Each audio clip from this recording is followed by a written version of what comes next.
Friend कैसे हैं भाई आप लोग। आई होप ठीक होंगे बेटा। तबीयत वगैरह ठीक होगी आप लोगों की। अच्छा भाई, आज डॉक्टर माज आप लोगों के साथ अगेन दोबारा से एक और सोल्यूशन के साथ हाजिर है। जो सोल्यूशन है, इस दफ़ा हमारे पास नम्स का री एग्ज़ाम हुआ था 2019 के अंदर। जो एग्ज़ाम हुआ था उसका बेसिकली अच्छा पेपर है, प्रॉपर पेपर है हमारे पास। उस प्रॉपर पेपर के ऊपर हमने क्वेश्चन जो हैं वो डिस्कस किए हैं। मैंने उसके आंसर की बनाई है ताकि आप लोगों को आसानी से मैं समझा सकूँ। अच्छा भाई, क्वेश्चन जो है वो हमारे पास स्टार्ट करते हैं। सबसे पहले अगर मैं क्वेश्चन स्टार्ट करूँ, जो फर्स्ट क्वेश्चन है उसमें पूछा गया है in a typical compound microscope resolution is 2 meter which is about dash that of naked eye. Naked eye के कितना हुआ करता है? तकरीबन 1000 टाइम्स हुआ करता है एक्चुअल में अगर आप वैल्यू को देखेंगे। लेकिन बेसिकली आपके इन ऑप्शंस में से 200 टाइम्स, 300 टाइम्स, 400 टाइम्स, 500 टाइम्स में से हम स्पेसिफिकली देखेंगे। हमारे पास जो आंसर होगा वो आंसर होगा 500 टाइम्स, जो क्लोजेस्ट आंसर है। अदरवाइज वैसे इसका आंसर बेसिक सही आंसर होना चाहिए 1000 टाइम्स हमारे पास स्पेसिफिकली। फिर उसके बाद हमारे पास जो दूसरा क्वेश्चन है, दूसरा क्वेश्चन हमारे पास आया करता है बेटा। क्वेश्चन नंबर 2 है 62 है which one of the following combination is not the part of an animal cell. Animal cell का कौन सा पार्ट नहीं है? एनिमल सेल की कौन सा जनरली हमारे पास पार्ट नहीं हुआ करता है? हम कंसिडर करते हैं हमारे पास सेल वॉल। इसके अंदर ऑप्शन सी है सेल वॉल, क्लोरोप्लास्ट और सेंट्रल वैक्यूल। ये नहीं हुआ करता, बाकी सारी चीज़ें मौजूद हुआ करती हैं। इसके अलावा एक डायग्राम बनी हुई है, उसके बारे में पूछा जा रहा है। Name the organelle acts in the figure given below. कौन सा ऑर्गेनेल है हमारे पास? स्पेसिफिकली प्लास्टिक्स को रिप्रेजेंट किया गया है यहाँ पे, तो हम कंसिडर करते हैं क्लोरोप्लास्ट। हम बी ऑप्शन मार्क करेंगे इसके अंदर, क्वेश्चन नंबर 63 के अंदर। क्वेश्चन नंबर 64 के अंदर आएंगे तो क्वेश्चन पूछा गया which of the following offers an active member between the cell content and the environment by allowing only selective substance जो पास थ्रू एक सेलेक्टिव सब्सटेंस को पास करना है। और बेसिकली अगर हम बात करते हैं एक्टिव मेंबर जो हमारे पास जो मौजूद है बिटवीन द सेल कंटेंट, वो क्या है हमारे पास? तो जनरली अगर हम कंसिडर करें तो हमारे पास ऑप्शन 64 का जो ऑप्शन है वो हमारे पास है option B which is plasma membrane. Plasma membrane का काम करता है ये सब। फिर क्वेश्चन नंबर 65 का उसमें पूछा जा रहा है many substance which are urgently required by the cell while cell absorb them against a concentration gradient by utilizing energy in the form of again active transport की बात की जा रही है। ATP जो होते हैं वो हमारे पास यूटिलाइज हुआ करते हैं, तो ऑप्शन ए होगा। The smallest subunit 40s of the ribosome combined with the largest subunit 60s in the presence of magnesium ion to form 80 subunit ribosome basically। तो इसके अंदर ऑप्शन हमारे पास क्या होगा? 66 का सी ऑप्शन होगा 80 subunits। The inner membrane of mitochondria has question number 67 देखा हम। The inner membrane of mitochondria has many foldings into inner membrane inner chamber. These foldings are called cristae बोला कहते हैं इसको हम। ऑप्शन होगा हमारे पास ए। इसके अलावा क्वेश्चन नंबर 68 आएगा हमारे पास। तो क्लोरोफिल मॉलिक्यूल इसके अंदर पूछा जा रहा है क्लोरोफिल मॉलिक्यूल रिजेंबल करता है हीमोग्लोबिन से, ठीक है, हीम मॉलिक्यूल ऑफ ग्लोबिन से। सेकंड के दरमियान जो डिफरेंस हुआ करता है एक्चुअली किसका हुआ करता है? मैग्नीशियम आयन का। तो हम ऑप्शन मार्क करेंगे 68 के अंदर बेसिकली बी। इसके अलावा हमारे पास क्वेश्चन नंबर 69 है बेटा। 69 में पूछा जा रहा है ribo sugar is that is main part of RNA is a type of dash sugar. Pentose sugar हुआ करती है, तो हम ऑप्शन मार्क करेंगे इसके अंदर सी। इसके अलावा क्वेश्चन नंबर 70 है। क्वेश्चन नंबर 70 के अंदर स्पेसिफिकली पूछा जा रहा है solubility of fatty acids in organic solvent and their melting point increases with solubility। और आमतौर पर मेल्टिंग पॉइंट कैसे बढ़ा करते हैं? जब हम कार्बन एटम्स की जो चेन है वो बढ़ा दिया करते हैं, तो जनरली हम कंसिडर करते हैं सॉलिबिलिटी भी बढ़ जाती है। और हमारे पास हम कंसिडर करेंगे यहाँ पे ऑप्शन मार्क भी करेंगे, हम ऑप्शन मार्क करेंगे डी 70 का। इसके अलावा हमारे पास क्वेश्चन नंबर 71 है। क्वेश्चन नंबर 71 के अंदर हम देख रहे हैं when a hydroxyl group of a carboxyl group upon a hydroxyl and carboxyl group of one amino acid linked basically nitro group का पूछा जाएगा with a hydrogen of the amino group of another amino acid dash is released and peptide bond is formed। Basically ये बताया जा रहा है condensation polymerisation की बात की जा रही है। तो कंडेंसेशन पॉलीमराइजेशन एक्चुअली हमारा वाटर रिलीज होता है, तो ऑप्शन सी है आंसर। इसके अलावा पूछा जा रहा है E chain of each beta chain of haemoglobin molecule contain dash amino acid 146 amino acid होता है बीटा चेन के अंदर। ऑप्शन हमारे पास होगा बी। इसके अलावा क्वेश्चन नंबर 73 में पूछा जा रहा है बेटा which of the following has the ability to develop water linkage with the OH group of the pentose sugar. OH group of pentose sugar के साथ किसकी बेसिकली वाटर लिंकेजेस डेवलप होते हैं? हम जनरली कंसिडर करते हैं हमारे पास ये हुआ करते हैं H3PO4 के, और हम कंसिडर करते हैं H3PO4 हमारे पास ऑप्शन सी आंसर होगा। The specific heat capacity of water is the number of the calories required to raise the temperature of water from temperature water temperature को raise करने के लिए जो basically calories specific heat capacity चाहिए वो 1 है।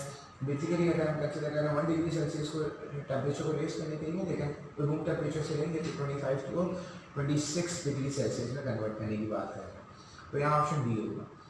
Question number 75 होगा due to similarity of इसके अंदर ऑप्शन देखेंगे हम, due to similarity of the structure competitive inhibitors may be selected by किसके थ्रू सेलेक्ट कर लिए जाते हैं, ठीक है, by the dash site, and हम इसके अंदर स्पेसिफिकली देखेंगे हमारे पास but are not able to activate dash site. तो हम इसके अंदर देखेंगे कि हमारे पास क्या हुआ करता है, इस फ्रेज को कंप्लीट करते हैं, due to similarity of the structure competitive inhibitor may be selected by the active site. Active site के साथ तो बाइंड हो सकते हैं, ठीक है, लेकिन बट हमारे पास एक्टिव साइट पे जा तो सकते हैं but not able to activate the binding site, binding site को एक्टिवेट नहीं कर सकते, ठीक है। तो हम कंसिडर कर सकते हैं हमारे पास क्या होगा, इसका ऑप्शन होगा, हम कंसिडर कर सकते हैं हमारे पास बी होगा, ठीक है। बेसिकली अगर बल्कि इसका आंसर हम बेहतर ऑप्शन जो होगा वो हमारे पास क्वेश्चन नंबर 75 का हम देखते हैं। देखो सिमिलर स्ट्रक्चर है तो शायद एक्टिव साइट पे बाइंडिंग साइट के साथ जाके बाइंड होगा, लेकिन बेसिकली एक्टिवेट नहीं कर पाएगा उसको, तो हम एक्टिवेट एक्टिव साइट, तो हम इसका ऑप्शन बी नहीं बल्कि सी मार्क करेंगे। बेहतर ऑप्शन जो होगा इसका वो क्या होगा, हमारे पास क्या होगा, सी ऑप्शन बेहतर होगा इसका, ठीक है। तो हम इसका ऑप्शन जो है वो कंसिडर करेंगे, हमारे पास सी होगा, बाइंडिंग साइट पे बाइंड हो सकता है बट एक्टिवेट नहीं कर सकता एक्टिव साइट को। Which of one of the following helps the enzyme to recognize, question number 76 है, which one of the following help the enzyme to recognize and bind to a specific substrate to produce an enzyme substrate complex। अगर question number 76 के अंदर देखोगे तो इसके अंदर basically answer कौन सा होगा, बाइंडिंग साइट के ऊपर जाके बेसिकली जाके बाइंड हुआ करता है, लेकिन आमतौर पर बाइंडिंग साइट के ऊपर बाइंड होगा तो फिर वहाँ से एक्टिवेट करेगा। सही बेटा, एक्टिव साइट हुआ करती कंप्लेन है वो मार्क करते हैं, बाकी पर बाइंडिंग साइट मार्क करते हैं। क्वेश्चन नंबर 77 में पूछा जा रहा है eukaryotic multicellular consumers belongs to dash kingdom. अच्छा, इसमें स्पेसिफिकली अब कंज्यूमर्स हमारे पास जो हुआ करते हैं वो फंजाई में भी हैं, कंज्यूमर्स हमारे पास एनिवेलिया में भी हैं, यूकैरियोटिक भी है, मल्टीसेलुलर भी हैं। तो अगर आपसे पूछा जाता है कंज्यूमर्स स्पेसिफिकली कौन से कंज्यूमर्स पूछा जा रहा है, ठीक है, प्राइमरी कंज्यूमर्स भी होते हैं, सेकेंडरी कंज्यूमर्स भी होते हैं, तो फिर आपसे अगर स्पेसिफिकली पूछा जाता है कि इंजेस्टिव टाइप ऑफ न्यूट्रिशन कर रहे हैं या एब्जॉर्प्टिव टाइप, तो इसीलिए मैंने इसका आंसर सी और डी बोथ मार्क किया। इसके अलावा हमारे पास क्वेश्चन नंबर 78 है, the most common example of member of kingdom fungi is, kingdom fungi के मेंबर की एग्जाम्पल सबसे कॉमन हमारे पास इसमें मशरूम है, ठीक है। सो अगला क्वेश्चन हमारे पास question number 79, which of the following are composed of protein only which contain the information that code for their own replication, ठीक है। कौन से ऐसे हमारे पास स्पेसिफिकली प्रोटीन हुआ करते हैं, ठीक है, जो बेसिकली अपनी इंफॉर्मेशन कैरी कर रहे होते हैं वो अपने आप को वापस से रेप्लिकेट कर सकते हैं। इसके हम एग्जाम्पल लिया करते हैं, हमारे पास जो प्रोटीन हुआ करते हैं वो होते हैं प्रायोन्स।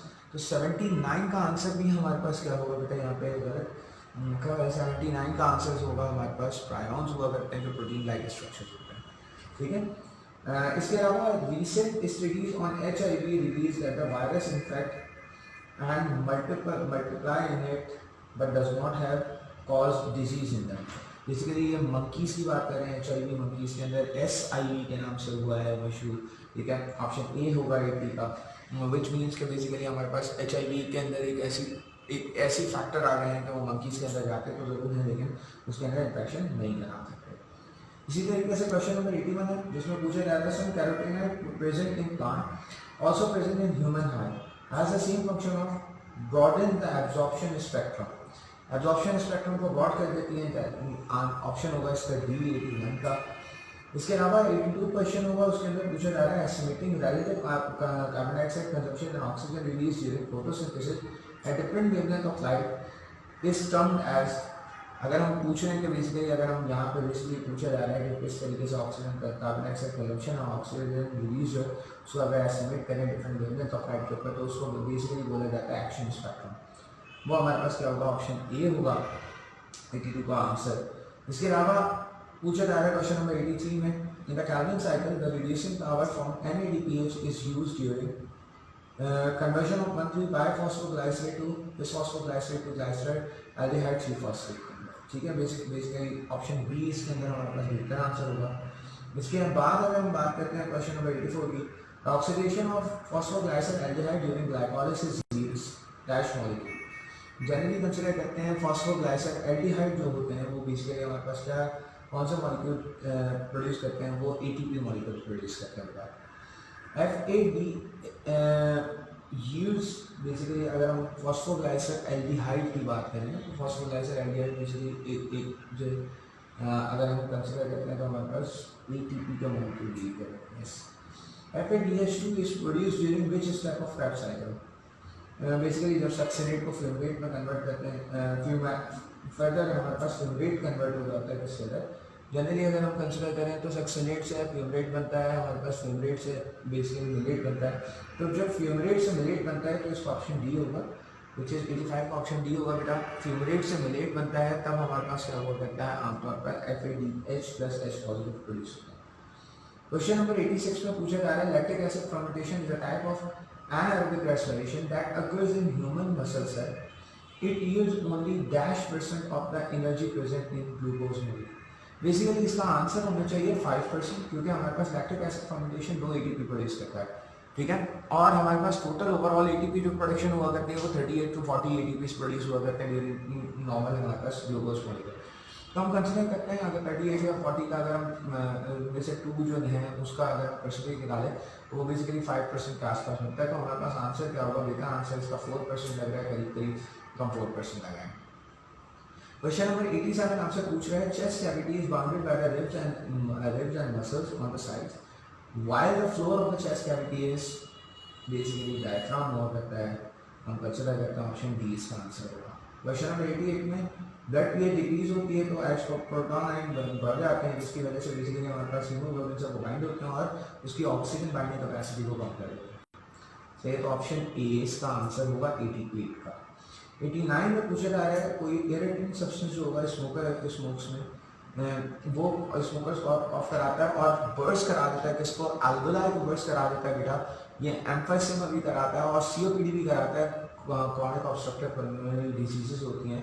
लेकिन बेसिकली ये COPD से ज़्यादा एम्फाइसिमा कराता है, तो हम बेसिकली अल्वेलाई क्वेश्चन की ज़्यादा बात करें. 90 क्वेश्चन है, उसके अंदर हम देखते हैं recent research indicate that more than dash compound of tar tobacco smoke is involved in causing lung cancer. Basically 11 types हो गए हैं, तो हम कंसिडर करते हैं मोर देन 10 टाइप्स है हमारे पास, ठीक है. पहले 8 टाइप्स थी, रिसेंट रिसर्चर बताते हैं हमारे पास 11 टाइप्स हो गई हैं, तो मोर देन 10 टाइप्स हो गई. इसके अलावा 91 है हमारे पास the main cause of creation of tension between the water molecule. इसका आंसर बेटा बेहतर होना चाहिए था, इसका आंसर होना चाहिए था एडेसिव पैसिव फोर्सेस, लेकिन बेसिकली एडेसिव पैसिव फोर्सेस तो यहाँ पे है नहीं. सो हम रूट प्रेशर थ्योरी के अंदर अगर हम जनरली बात किया करते हैं तो उसके अंदर बेसिकली हम कंसिडर करेंगे कि इम्बाइबिशन जो होगी, इम्बाइबिशन बेसिकली डिफरेंट हुआ करती है. इम्बाइबिशन से बेहतर आंसर इसमें मुझे लगता है कि हाइड्रोजन बॉन्डिंग होगी, ठीक है, और बेहतर आंसर हाइड्रोजन बॉन्डिंग होगी, लेकिन इसका बिल्कुल correct answer adhesion passion forces होगी, ठीक है. क्वेश्चन नंबर 92 है बेटा. क्वेश्चन नंबर 92 में पूछा जा रहा है exposure to dash light is effective in photosynthesis as it enables guard cell to take up potassium and opening of stomata. Red light जो हुआ करती है वो ऐसा काम किया करती है, रेड लाइट इफेक्ट कॉज करती है. तो बेसिकली हम रेड लाइट को बात किया करते हैं कि रेड लाइट फोटोसिंथेटिक एबिलिटी को बढ़ाती है. इसके बाद क्वेश्चन नंबर 93 है identify the only cell in the leaf epidermis which are not connected to the other plasma, आपस में कनेक्टेड नहीं है प्लाज्मा के. तो हम उनको कंसिडर किया करते हैं, हमारे पास एक ही टाइप के हुआ करते हैं विच आर गार्ड सेल्स, ठीक है. गार्ड सेल्स ऐसे सेल्स हुआ करते हैं जो कि बेसिकली अब रिसेंट स्टडीज कहती हैं कि गार्ड सेल्स भी कनेक्टेड होते हैं, लेकिन जनरली हम कंसिडर करते थे कि गार्ड सेल्स हमारे पास कनेक्टेड नहीं होते. तो ऑप्शन हमारे पास बेहतर इसका क्या होगा, इसका बेहतर ऑप्शन जो होगा वो हमारे पास होगा सी. क्वेश्चन नंबर 94 में देखेंगे the water moves bye osmosis from the near by xylem in the sucrose containing seed tube which increases the dash pressure of the seed tube elements. Hydrostatic water enter होगा तो naturally hydrostatic pressure increase होगा. हम बात करेंगे तो हमारे पास question number 94 है, उसका ऑप्शन क्या होगा हमारे पास सी होगा. इसके बाद क्वेश्चन नंबर 95 पे आते हैं. क्वेश्चन नंबर 95 का क्वेश्चन है the plant having thick cuticle needle like reduced leaves and sunken stomatas are termed as xerophytes पूरा करते हैं. ऑप्शन हमारे पास डी होगा. क्वेश्चन नंबर 96 में हमसे पूछा जा रहा है the main force which generate the blood pressure in the vessel is the contraction of ventricles. जब कंट्रैक्ट होते हैं तो ऑटोमेटिकली ब्लड जो है वो पंप हुआ करता है. तो 96 का ऑप्शन हमारे पास बी होगा. इसके बाद अगर हम क्वेश्चन नंबर 97 पे आते हैं तो बेसिकली एक्स मार्क करके पूछा जा रहा है. ये हमारे पास क्या है, यहाँ पे हमारे पास साइनोइट्रल नोड हुआ करता है, ठीक है, और हम बात क्या करते हैं साइनोवेंट्रिक नोड हुआ करता है, फिर उसके बाद एट्रियोवेंट्रिकुलर नोड इन दोनों के दरमियान हुआ करता है, दोनों एट्रिया वेंट्रिकल्स के दरमियान हुआ करता है। फिर उसके बाद हमारे पास पर्टेंजी फाइबर्स होते हैं, देन हमारे पास हम बात करते हैं हमारे पास bundle of His and then Purkinje fibers. अच्छा, इसके अलावा पूछा जा रहा है क्वेश्चन 98 में, तो हम बात करेंगे यहाँ पे हमारे पास ए ऑप्शन होगा 97 में। 98 के अंदर which of the following blood vessels have और has valve which prevent backward flow of blood. Blood vessels में बेटा वेन्स में भी हुआ करते हैं, ठीक है, और आर्टरी में भी हुआ करते हैं।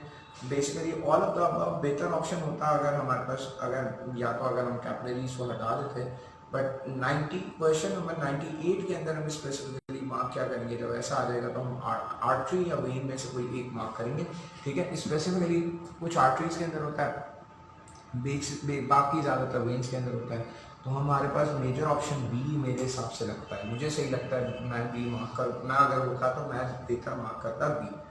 इसके अलावा अगर हम बात करते हैं हमारे पास क्या है क्वेश्चन, एक फिगर दी गई है, पूछा है कौन सा सेल है। बेसिकली ये रेड ब्लड सेल्स होते हैं, ऐसे सेल्स हमारे पास आम तौर पे हम जनरली वाइट ब्लड सेल्स होते हैं, ऐसे सेल्स हम WBC को बोलते हैं। ग्रैन्युलर साइट है हमारे पास।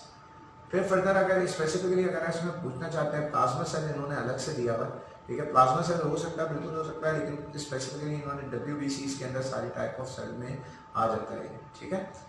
क्वेश्चन नंबर 100 है, when the fluid enters the lymphatic capillary it is called lymph. तो हमारे पास लिम्फ कहलाता है जब हम बात क्या करते हैं वो लिम्फैटिक कैपिलरीज में एंटर हो जाता है, तो ऑप्शन होगा ऑप्शन ए। क्वेश्चन नंबर 11 है, T lymphocyte is named due to the relationship to dash gland. Thymus gland के साथ एसोसिएट होता है, गार्डियन को हम कंसीडर करते हैं, वहीं इनकी मैच्योरेशन हुआ करती है बी लिम्फोसाइट्स की और टी लिम्फोसाइट्स की। इसके अलावा क्वेश्चन नंबर 102 है, जिसके अंदर हम पूछ रहे हैं the example of artificial induce active immunity is. Artificially induce की जा रही है एक्टिव इम्यूनिटी है, ठीक है, इम्पॉर्टेंटली पैसिव इम्यूनिटी नहीं है, ठीक है। तो हम बात कर रहे हैं एक्टिव इम्यूनिटी है लेकिन आर्टिफिशियल इंड्यूस है, तो हम इसको कंसिडर करेंगे वैक्सीनेशन। इसका ऑप्शन डी या बी नहीं होगा, ठीक है, बल्कि इसका ऑप्शन हमारे पास क्या होगा, वैक्सीनेशन डी, विच इज, तो हम बी के बजाय इसको बेहतर मार्क कर सकते हैं डी। अच्छा भाई, इसके अलावा क्वेश्चन इसके अलावा 103 है हमारे पास, इसमें पूछा जा रहा है vaccine for all of these have been developed except. Cancers के लिए कोई वैक्सीन नहीं है, बाकी जो डिजीजेस हैं वो भी प्रॉपर नहीं दी हुई हैं, मम्स होंगी, मीजल्स होंगी, रुबेला होगा, ठीक है, ये तीन ऑप्शंस होंगे। कैंसर के अंदर कोई नहीं है हमारे पास, तो 103 का आंसर डी होगा कैंसर। 104 क्वेश्चन नंबर 104 में पूछा जा रहा है particular array of chromosome that an individual present is called is karyotype. Particular array जो होता है क्रोमोसोम का वो क्या कहलाता है, कैरियोटाइप कहलाता है हमारे पास। फिर पूछा जा रहा है 105 में Beadle and Tatum exposed Neurospora acquired in radiation to check the mutation. X-rays pass की थी बेसिकली बीटल एंड टैटम में, तो हम ऑप्शन डी मार्क करेंगे इसके अंदर स्पेसिफिकली 105 के अंदर। क्वेश्चन नंबर 106 के अंदर हम देखेंगे तो पूछा जा रहा है during DNA replication dash attaches the fragment to the lagging strand है। ये बेसिकली अगर हम बात करते हैं लैगिंग स्ट्रैंड के साथ कौन जो होता है वो जाकर बाइंड हुआ करता है। क्वेश्चन नंबर 106 का ऑप्शन होगा A, which is ligases. Matthew Meselson and Frank Stahl experiments confirm the DNA replication is semi-conservative in manner। Semi-conservative manner के अंदर हुआ करती हैं, हम तो बेहतर आंसर मार्क करेंगे इसके अंदर semi-conservative replication of DNA. In prokaryote only one type of RNA polymerase is found, while dash type of RNA polymerases are present in eukaryotes। Actually 3 types of RNA ribosomal RNA is present। The RNA polymerase is present in eukaryotic organisms। हम consider करते हैं हमारे पास, हम यहाँ पे mark करेंगे option B. इसके अलावा हमारे पास अगला क्वेश्चन पूछा जा रहा है question number 109, genetic code is a dash code and out of 64 codons dash are nonsense codons. Basically जो हमारे पास जेनेटिक कोड है वो ट्रिपलेट हुआ करता है, ठीक है, और ट्रिपलेट के साथ साथ हम कंसिडर करते हैं 3 हमारे पास नॉनसेंस कोडॉन होता है जिनको सेंस नहीं किया जाता। तो हमारे पास एक हुआ करता है UAG, एक हुआ करता है UGA और एक होता है UAA। ये 3 हमारे पास नॉनसेंस कोडॉन हुआ करते हैं और ट्रिपलेट होते हैं, तो ट्रिपलेट और 3 आंसर सही होगा, which is option B. Question number 110 के अंदर पूछा जा रहा है which of the following can be blow if one want to stop the translation of mRNA। Messenger RNA की ट्रांसलेशन को स्टॉप करना है तो बेसिकली इलॉन्गेशन फैक्टर्स की रिक्वायरमेंट हुआ करती है। इलॉन्गेशन फैक्टर्स होते हैं तो बेसिकली वहाँ पे जो स्टार्ट टू स्टॉप हमारे पास मैकेनिज्म चलता है और प्रॉपर ट्रांसलेशन होती है। इसके अलावा क्वेश्चन नंबर 111 which is 111, उसमें पूछा जा रहा है during interphase of the cell cycle which of the following stage is for duplication of DNA. DNA duplication के लिए एच फेज हुआ करता है हमारे पास, ऑप्शन मार्क करेंगे हम डी। एक डायग्राम बनेगी और उसके अंदर बेसिकली क्या दिखाया जा रहा है, एनाफेज दिखाया जा रहा है, रिट्रैक्शन ऑफ स्पिंडल फाइबर्स दिखाए जा रहे हैं। बेसिकली माइटोसिस की स्टेज पूछी हुई है, एनाफेज है which is B option. Question number 113 which of the following is not true for mitosis. सारे ऑप्शन सही हैं सिवाय number of chromosome reduce to half which is in meiosis, जो हमारे पास स्पेसिफिकली हुआ करता है। इसके अलावा पूछा जा रहा है question number 114, in comparison to constant changing external environment, dash is when body maintains internal purposes to work in a narrow range of internal fluctuation. Basically homeostasis हमारे पास मैकेनिज्म है जिससे कि बॉडी जो होती है वो इंटरनल मैकेनिज्म को balance करके रखती है। अच्छा भाई, तो इसके बाद हमारे पास क्वेश्चन नंबर 115 है हमारे पास। क्वेश्चन नंबर 115 में पूछा जा रहा है according to Hardy-Weinberg theorem what is the frequency of heterozygote when small r is 0.2। अगर स्मॉल r 0.2 है तो आप कैसे कैलकुलेट करेंगे? लाजमी सी बात है, आप क्या कैलकुलेट करेंगे? आप सबसे पहले कैलकुलेट करेंगे कैपिटल R इसको इस तरीके से, small r is equal to 1। तो हमारे पास जो हम स्मॉल r निकाल सकते हैं इसमें से यहाँ से, तो हम कंसिडर करेंगे capital R plus 0.2 is equal to 1 which is equal to, हम कंसिडर करते हैं इसको यहाँ पर सॉल्व कर लेते हैं तो हमारे पास ये 0.2 वहाँ चला जाएगा, तो हमारे पास 1 माइनस 0.2 आर आ जाएगा हमारे पास 0.8। अब आपको क्या निकालना है? आपको निकालना है हेटेरोजाइगोट। बेसिकली हार्डी-वेइनबर्ग थ्योरम के अंदर P square plus 2pq plus Q square is equal to 1 होता है। इसमें से ये वाला पार्ट निकालना है। अगर आपको ये पार्ट निकालना है तो आपको पी भी पता है, क्यू भी पता है, बड़ी आसानी से निकाल सकते हैं आप पी और क्यू को आपस में मल्टीप्लाई कर लें, ठीक है, और हमारे पास जब मल्टीप्लाई करेंगे और यहाँ पे 2 रख लें। जब इन दोनों को मल्टीप्लाई करेंगे तो आंसर आ जाएगा 0.16 और इसको 2 से मल्टीप्लाई करेंगे तो आंसर आ जाएगा हमारे पास 0.32। तो ऑप्शन आपके पास कौन सा होगा? ऑप्शन होगा आपके पास ऑप्शन ए विच इज 0.32। ठीक है बेटा। इसके बाद हमारे पास glomerulus in the kidney is made up of ball of capillaries. Glomerulus basically ball of capillaries हुआ करता है, तो ऑप्शन सी होगा हमारे पास इसका आंसर 116 का। क्वेश्चन नंबर 117 है, उसमें पूछा जा रहा है स्फिंक्टर मसल जो होता है वो यूरिनरी सिस्टम में बेसिकली कहाँ पर हुआ करते हैं? वो यूरेथ्रा और ब्लैडर के दरमियान स्फिंक्टर मसल्स मौजूद होते हैं। इंटरनल स्फिंक्टर्स होते हैं, एक्सटर्नल स्फिंक्टर्स होते हैं। इसके अलावा हमारे पास क्वेश्चन नंबर 118 है, उसमें पूछा जा रहा है muscle that are attached to bone and have voluntary movement are termed as skeletal muscles पूछा जाता है। स्केलेटल मसल्स के बारे में यहाँ पे क्वेश्चन पूछा जा रहा है। इसके बाद अगला क्वेश्चन है muscle fibre has many dash and in turn these have many. Muscle fibres में बेसिकली बहुत सारे मायोफिब्रिल्स होते हैं और उन मायोफिब्रिल्स के अंदर बेसिकली कंसिडर किया जाता है हमारे पास बहुत सारे क्या हुआ करते हैं? सार्कोमेयर्स हुआ करते हैं। ठीक है बेटा, तो हम कंसिडर करेंगे इसको और इसका ऑप्शन ए होगा 119 का। क्वेश्चन नंबर 120 हमारे पास, उसमें पूछा जा रहा है in process of muscle contraction dash is brought closer, dash shortens and dash disappears. Basically हमारे पास दोनों जेड लाइन क्लोज आती हैं और जेड लाइन क्लोज आने की वजह से बेसिकली हमारा आई बैंड जो होता है वो शॉर्टन हो जाता है और जो एच बैंड हुआ करता है वो बिल्कुल बंद हो खत्म हो जाता है, बिकॉज एक्टिव फिलामेंट इसके ऊपर स्लाइड करते हैं मायोसिन के ऊपर। तो जेड लाइन हमारे पास जो होती है वो क्लोजर होती हैं, आई बैंड शॉर्टन होता है और एच बैंड जो होता है, एफ जोन जो होता है वो बस डिसअपियर हो जाता है। तो ऑप्शन हमारे पास क्या होगा? 120। क्वेश्चन नंबर 121 में पूछा जा रहा है the dash may be a cell neuron ending और an organ that receive the stimulus. Receptor की बात कर रहे हैं, रिसेप्टर का पूछा जा रहा है स्पेसिफिकली क्वेश्चन नंबर 123 के अंदर।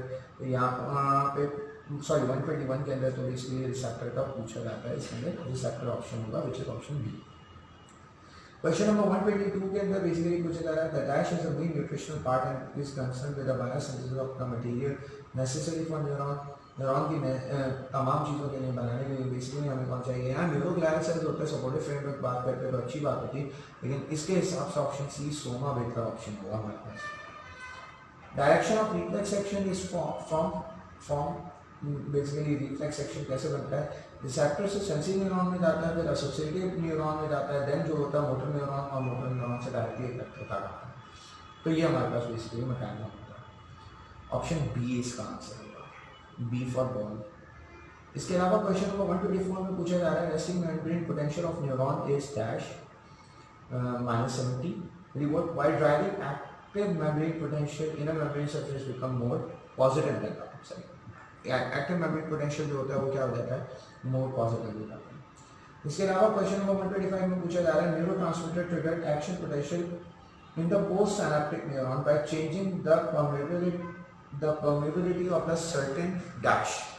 आइंस जो होते हैं वो परमेबल होते हैं जिसकी वजह से न्यूरो ट्रांसमीटर जो होता है वो ट्रिगर करता है action potential into another neuron. तो हम इसका आंसर मार्क करेंगे ऑप्शन ए 125 का which is ions. Question number 126 है, उसमें पूछा जा रहा है all of the following hormones are secreted from the anterior lobe of the pituitary gland except. Basically हमारे पास कौन सा पिट्यूटरी ग्लैंड से सब रिलीज होते हैं एक्सेप्ट कौन सा नहीं होता है। एंटीड्रोट्रोफिक जो हमारे पास हार्मोन्स हुआ करते हैं एडीएच हुआ करता है और ऑक्सीटोसिन होते हैं, ये बेसिकली पोस्टीरियर पिट्यूटरी से रिलीज होते हैं। इसके अलावा तो ऑप्शन मार्क करेंगे हम 126 में सी। 127 का हमारे पास क्या होगा, 127 में पूछा जा रहा है can't dash hormone promote the closing of stomata in drought conditions. Abscisic acid जो होता है वो प्रमोट कराता है हमारे पास जनरली क्या क्लोज कराना है, स्टोमेटा क्लोज कराना है। In meiosis 2 dash differentiate into sperms, कौन सी चीज़ है जो स्पर्म में डिफरेंशिएट हो जाती है। बेसिकली अगर हम कंसिडर किया करते हैं तो हमारे पास यहाँ पे बेहतर आंसर जो मुझे लग रहा है तो मेरे हिसाब से इस सब के अंदर बेहतर आंसर होगा वो हमारे पास होगा spermatids. Basically spermatocyte secondary spermatocyte differentiate होते हैं स्पर्मेटिड्स में एंड देन डिफरेंट स्पर्मेटिड्स जो होते हैं वो हमारे पास फर्दर मैच्योर होते हैं इनटू स्पर्म्स, डिफरेंशिएट हुआ करते हैं स्पर्म्स। बेसिकली हमारे पास स्पर्मेटिड्स इनटू स्पर्म्स चेंजेस बेहतर होगी तो हम ऑप्शन मार्क करेंगे बी 128 में बी। क्वेश्चन नंबर 129 में जो है हमारे पास पूछा जा रहा है basically in human female oocyte is held in the second metaphase until fertilization। जब तक fertilization नहीं होती second metaphase के अंदर बेसिकली उसको वहाँ पे रखा जाता है। जैसे fertilization होती है वो second metaphase कन्वर्ट होता है, meiosis कंप्लीट होती है। क्वेश्चन नंबर 130 में पूछा जाता है ovulation is induced by dash, luteinizing hormone जो है वो बेसिकली ovulation इंड्यूस कराता है। क्वेश्चन नंबर 131 में पूछा जा रहा है अगर जो है किसी भी मैन का ब्लड ग्रुप बी पॉजिटिव है तो उसके लिए कौन सी स्टेटमेंट सही नहीं होगी। अगर बी पॉजिटिव आपका ब्लड ग्रुप है तो लाजमी सी बात है दो तरह का हो सकता है, एक आई बी स्मॉल आई हो सकता है और एक आई बी हो सकता है। ठीक है, जिसको आप बी इसको बोलते हो बी ओ बोलते हो, इसको बी बोलते हो। ठीक है, सो हो सकता है कि उसके मदर का ब्लड ग्रुप कैपिटल बी हो, यस उसकी मदर का blood group capital B O हो बिल्कुल। फादर का ब्लड ग्रुप ए हो, यस हेटेरोजाइगस हो सकता है, वहाँ से ओ मिल सकता है फादर से। फादर का ब्लड ग्रुप ए हो नहीं, फादर का ब्लड ग्रुप अगर ए होता तो लाजमी उसके अंदर या तो ए बी आता या ए आता, या हम जनरली कंसिडर करते हैं कुछ इन दोनों में से लाजमी आया करता है। तो हमारे पास ऑप्शन कौन सा होगा, डी ऑप्शन बेहतर होगा क्वेश्चन नंबर 131 का। इसके बाद क्वेश्चन नंबर 132 हमारे पास locus is defined as, option A है इसका answer, position of a gene in a chromosome. Question number 133 में पूछा जा रहा है अगर जो सीड है वो हेटेरोजाइगस येलो है तो टेस्ट केस के अंदर बेसिकली हमारे पास सीड कलर्स कैसे आएंगे। अगर हेटेरोजाइगस हम कंसिडर करें येलो है, कैपिटल वाई स्मॉल वाई है, सॉरी स्मॉल वाई है, तो जब हम इसका क्रॉस कराएंगे तो हम टेस्ट क्रॉस कराते हैं इसके रिसेसिव से, तो हमारे पास क्या आ जाएगा, हम जब क्रॉस कराएंगे तो हमारे पास क्या होगा, स्मॉल वाई यहाँ रखेंगे और हम यहाँ कैपिटल वाई स्मॉल वाई रखेंगे, तो capital Y small Y and then small Y 50% कैसे आ जाएंगे हमारे पास येलो, 50% कैसे आ जाएंगे green.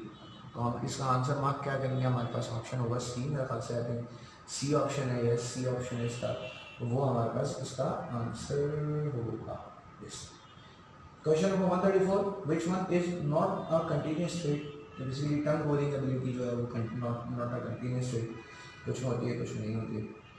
Link gene with a closer loci don't obey Mendel's law, बिल्कुल भी नहीं मेंडल्स लॉ को ओबे करती हैं of independent assortment as they can assort separately. Yes अगला क्वेश्चन है Ahmad blood can not clot properly, he was diagnosed with hemophilia A, he pass his trait to his grandson through his daughter. अगर male के पास है तो वो basically daughter के पास जाएगा और डॉटर के पास से फिर फर्दर आगे जाएगा। ठीक है, क्वेश्चन नंबर 137 में पूछा जा रहा है which one of the following is not a tool for gene used in a recombinant DNA technology। Basically it can made from protein, gene को प्रोटीन से नहीं बना सकते, बाकी सब कुछ हो सकता है। क्वेश्चन नंबर 138 में पूछा जा रहा है A single gene can be amplified by using polymerase chain reaction. PCR के थ्रू हम सिंगल जीन को एम्पलीफाई कर सकते हैं, बिल्कुल। क्वेश्चन नंबर 139 के अंदर पूछा जा रहा है which of the following disease can not be cured by the gene therapy. Cancer को भी ट्रीट कर सकते हैं, सिस्टिक फाइब्रोसिस, SCIDs को भी कर सकते हैं, ट्यूबरकुलोसिस क्योंकि हमारे पास इन्फेक्शियस डिजीज है तो यूजुअली उसको नहीं जान सकता। गैलापेगोस आइलैंड के ऊपर बेसिकली बर्ड्स के अलावा फिंचेस थी जिन्होंने बेसिकली अगर हम बात करें उन्होंने डार्विन की जो है वो अटेंशन गेन की और उसके ऊपर डार्विन ने काम किया। तो 140 का जो आंसर होगा वो होगा option C finches, which is Galapagos finches. आमतौर पर ये हमारे पास नम्स का जो है वो री एग्ज़ाम का सोल्यूशन था, 2019 के अंदर जो एग्ज़ाम हुआ था उसका सोल्यूशन था, और ये हमारे पास आपके सोल्यूशन जो है वो नम्स के कंप्लीट होते हैं। ख्याल रखिएगा, आप लोगों से बाद में मुलाकात होती है इंशाल्लाह। फिर अल्लाह हाफ़िज़।